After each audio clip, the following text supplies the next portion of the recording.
So, a while back, when I was first getting into Supergiant games, I had some friends that were kind of perpetually locked into a debate over which of the games are the best and which are the worst. While recognizing that the worst Supergiant game is still fantastic, but still, the tier list must be made, right? At the time, I played a lot of Hades. I just finished Bastion, and I was working my way through Transistor, and while I will never make a tier list because it would compromise my ethical standards as an art critic, please don't laugh, I could sort of see the argument, right? Like, in a lot of really substantial ways, every game is pretty unique from each other, but there are some common similarities, right? Like Bastion, Transistor, and Hades are all isometric action of varying flavors, where you get to pick your equipment before a level, or run in the case of Hades, and, go on your merry way. I can sort of get how you could compare and rank them, even if I think it's silly, but the game that truly broke me from that mindset was Pyre, the Supergiant game that made me cry so much. That isn't to say weeping was the thing that broke me of the discourse. Transistor made me cry too, obviously, but Pyre is such a distinctly different experiment that it really kind of revealed that there's much more to each game from the studio than just a one-to-one comparison of mechanics. And Pyre is such a weird beast to unpack. And an unfortunate element of that is how much it digs at a particular part of my psyche.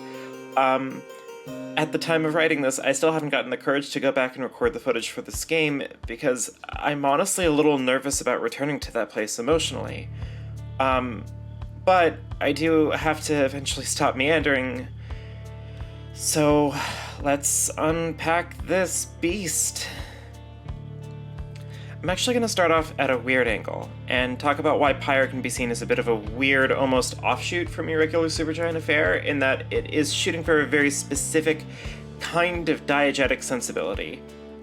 What's diegesis? Fucking Christ, I've explained it before, so please just check that out, but loosely it means that the stuff that you're experiencing that the characters in the piece are not diegetic, and if you're both experiencing the same thing, it is. Where we had this loose conversation about diegetic music in Transistor, and also sort of in Bastion. Here, Pyre makes no question of it. The Wandering Minstrel sings to you during the rites, during your time at sea, all of it, sort of, we'll get to that. And the world of Pyre is not like our world. It's structured with an upper class, a middle class, a peasant class, and a very literal underclass, represented in the downside. The place that exiled members from the Commonwealth are sent to for their various irredeemable crimes, like the player insert character, referred to in the game simply as the reader. Your crime was literacy. So, the developers of the game have gone all in on this world. There's lore everywhere, my favorite, but I am genuinely charmed by how it engages with it. You learn about the world either through reading, the thing that really only you can do, or by talking to your friends in the Nightwings, which is the name of the caravan you're traveling with. The songs themselves are either discussing the world, the rites, or chronicling the Nightwing's journey through the downside. It's maybe some of the most interesting interactions with lore, because it isn't there just to, justify the world to the cool-headed gamers that you want to point out that the world seems a little unrealistic or whatever, but it's there to connect you to the downside, to the people, to its history. Even as the game structures the goal of the rites as freedom from it, the place you get to know better than any other is this one. Which is good, because you can't get everyone out. That's the central concept of the game. No matter what choices you make in it, you're never going to get everyone back home. For some, if not in an extreme case all of you, the downside will inevitably be your home, and the game does not tell you this, or it does, but not all at once, and not in such broad terms. See, in theory, at the start of the game, the information you're given is that as long as you have three as long as you have three Nightwings, you can participate in the rite that could grant one of them freedom, and you can never anoint yourself, so no matter how many times you play, you're always going to be left behind with two others, right? But the game changes that up partway through and reveals, well, after you've participated in these liberation rites a couple times, that the stars that guide the rites are dying. No one knows why, but the rites seem to be ending, maybe forever. So halfway through the game-ish, you're left knowing that it's all going to end, and you don't know how many chances you have to get someone out. And you don't even know who is most deserving of getting out, and on top of that, the Nightwings have conspired to form a revolution to overthrow the barbaric practices of the Commonwealth, and everyone you send up can help fight that revolution. So, do you look at the sometimes intensely sympathetic adversaries you face and tell them no? Because it's better for the world that they stay down here, that you fight your hardest to ensure a better future, even if it makes people you're close to miserable? How do you reconcile all of these choices in this game? So one of the reasons I actually praised lore and world building on my channel is because Pyre uses it to give you context to what kind of decisions you're making. You learn about the downside, the Titans, the Scribes, the Revolution, all of it, not just to show off the amount of thought Supergiant put into their game about wizard sports, but to kind of twist the knife it stuck in you by making you in charge of all the decisions the Nightwings do on their little pilgrimage. You are stuck in a moment of profound history, so much so that the ending song is literally detailing the heroism of you and the rest of the Nightwings. And if the thing, having pleased the scribe, seeking only forgiveness, she has found her way home. And while the characters you interact with lay out the choices you're supposed to be making, which paths to take, who to bring into your matches, who to anoint for liberation, the more you get to know your circumstances, the more you're burdened with the grim reality that you're actually sort of in charge of everyone, ally and adversary. It's nightmarish for someone like me, who is maybe deeply traumatized when it comes to saying goodbye to people. And the idea of making the player of a video game make distinct zero-sum choices is by no means unique to Pyre, and as I understand it, these kinds of textured, complex situations were already explored famously, so to speak, in Fallout 1 and 2, but I never played those games, I'm sorry. I played Mass Effect. So, to be brief, the Mass Effect trilogy made some pretty significant noise in the video game world by being a pretty high-profile sci-fi title from the guys that made Knights of the Old Republic 1 and 2, and the trilogy opens with this assertion that this is a game where all of your choices matter. I'm not really going to get into it too much, because whether or not that's as sweepingly true as the game promises is kind of neither here nor there, honestly. What I am interested in is its Paragon and Renegade system. See, Commander Shepard needs to save the galaxy, and has many choices they can make along the way, and the Paragon and Renegade system is BioWare's way of trying to put the morality system that was in place in KOTOR and, you know, a lot of games that wanted to be about choices on its head. Instead of the game telling you that you're being a good person or a bad person, you can either be a nice person or an asshole, but the game will tell you straight up one way or the other. There's no speculation, no contextual way of seeing things. The color of your conduct is written into the fabric of the world. And for trying to pull the whole nice versus mean instead of good versus bad, it's certainly interesting that you can do a lot of really morally questionable things as Renegade, and not really much of any as Paragon. BioWare actually does work to upend even this in its other big series, Dragon Age, where instead of an objective metric of your morals, your party members each individually judge you on your choices, which I argue is better and more interesting than Mass Effect. But wrapping this back to Pyre, this game takes it one step further and says, what if we tell you nothing about the morals of your choices? Again, I've been told this concept has been explored in Fallout 1 and 2, and that's great, but I tried to play Fallout 1 for 20 minutes, and I didn't spec out a big fighty person, and I was punching rats in a cave, and I don't know, it kind of slid off me. Anyway, Pyre's construction is a little different, because so much of the game is hands-off in how you go through it. That isn't to say that you can't do anything really egregious. Like, you have the option to curse the Withdrawn before a match, and you have the choice, so I'm told, to try and mind control the final adversary, but like, more often than not, you're making choices and are kind of alone in sitting with them. What do I mean? Okay, so in H-Bomber Guy's video on Fallout 3, he details a bunch of choices you can make about the first town you run into in Fallout 1, and how those choices can radically reshape the place depending on what you do. But in Pyre, a lot of the weighty consequences of your decisions happen in the Commonwealth, the place you're not in. You get little messages when you liberate one of your party members letting you know they're doing well, but what you feel, less than the potential good you have done, is the absence. The tone of it is haunting.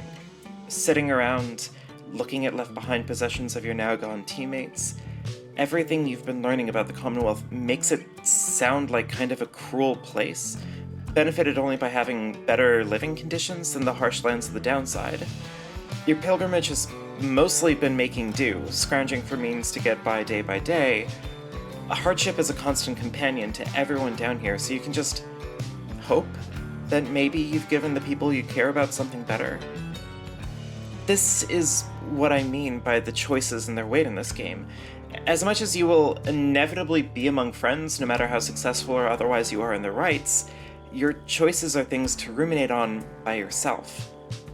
You have to feel alone in them on some level, and instead of the kind of immediate, present feedback a lot of games want to give you, what you do get, a letter, maybe a bump in the percentage chance that the revolution will succeed, pale in comparison to the distinct feeling that you don't know the extent of your choices, that you're compelled to make them without full context, and in a lot of ways, you may never really know to what lengths the world has changed because of your actions, and it's a brilliant position to put you in, even if it's one that can be heartbreaking. So, to start to bring things to a close here, I want to talk a bit about our relationship to interactive media. There is this sentiment in, say, a popular indie game made by a guy who maybe got a career going based off of music he made for a popular webcomic about, housing? I don't know, but there's a sentiment in games with multiple paths, multiple endings, where people will often go back and play the game, maybe even multiple times, to find all of the content. And that, in a way, it's the right way to play games, even, again, a game that kind of explicitly tells you that the best way to play it is once, and, presumably the way they've been telegraphing that you should, and then leave it alone. But you have to do the No Mercy run. Like, how can you talk about these characters if you haven't seen them fight for their lives and fail? I'm not necessarily immune to this mindset. I mean, God knows I replay games. I don't think there's something immoral in that, obviously, but when I ran into Pyre, a game that puts such an emphasis on how I went through it, well, the footage you've been seeing throughout this essay has been my attempt to recreate my initial run through the game as close as possible. I've been told many things about how the game works, different outcomes, different paths, ways to make each character happy. I've had a friend try and map out the potential golden route of the game, and while it may be tempting in a lot of ways, like part of me kind of wants to speculate on what a version of this game would look like if I lost every liberation right, and we all got to stay together in exile. I wanted my first run to be my run of Pyre. Does it matter, knowing now that the revolution succeeds no matter what? Maybe it would have changed my perception of things initially, but the idea that there was a chance to change this unjust world made me cruel in a lot of ways. I split up Pam from her sister because I needed the revolution to work, because it has been so horribly painful to go through this loss, but if I knew that it made things right, that's something I could live in exile forever with in peace. Which is why when I anointed Tizo, yes, Tizo, at the final rite, and when we won, and everything changed, and the rite would let anyone back up, and he told me that he wanted to give his spot to me, I was bawling, hoping to honor him by accepting, hoping that the feeling in my heart that I was being wickedly selfish, hoping that this was the right choice to make, it stuck with me. It made it almost impossible for me to return to recording this game. It made my reunion with all of the people I'd been missing feel so cruelly bittersweet. And I didn't want to compromise on that and go back and try to compose a better outcome. Those were my choices and they meant something to me. And it's just a little piece of interaction, like interactive fiction, but by putting this tension on me, by making me kind of fall in love with the downside, its traditions, its stories, and its history, by connecting me to these people, all of whom have had their little stories to tell, their own journeys to make. It feels wrong to approach it as a means to extract as much content out of it. And I think it's remarkable that it left me the way it did. Special thanks to Brandon Haney, Caitlin Fisher, Kate Rose, Colleen T, Dexter A, Evan Kearns, Lewis Wells, Maria Aladren, Alistair V, Nurai the Redmarked, Poor, Professor Bopper, Saint Rawberry, and Thomas Volpes. Leaden sky, the stars all hide away from the chill until the evening rise. Oh,